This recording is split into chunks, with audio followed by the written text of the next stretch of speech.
Welcome to the Salmon Runs YouTube. Enjoy the video. You start by soaking rice and urad dal immediately so fermentation can work. Grind the soaked mix to a smooth, slightly grainy batter. You want medium-thick pourability so dosa's crisp, but hold filling. Once ground, add salt and leave the batter to ferment 8-12 hours at about 30-35 degrees so natural yeast develops. That's why batter lightens and bubbles. Make sure to stir gently after fermentation to release trapped air, before cooking to ensure. You now prepare the curry filling while batter rests.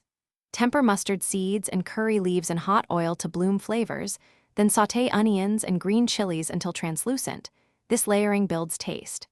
Add turmeric and the mashed potatoes with reserved water to adjust moisture. You want a cohesive yet dry filling so dosa stays crisp.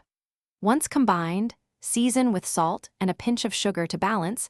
Simmer 3-4 minutes for flavors to marry. Then set aside to cool slightly before assembling. You finish by heating the pan to medium-high so batter sizzles on contact. Oil lightly and pour a ladle, spreading quickly into a thin circle for crisp edges. Place a spoonful of potato curry, fold or roll and press gently. Cook until golden brown on both sides. Once done, serve hot with chutney. If batter sticks or fails to spread, raise heat, re-oil the surface, and use a slightly thinner batter. That fixes adhesion and improves crispness without altering flavor. Thanks for watching. Consider subscribing if we helped you.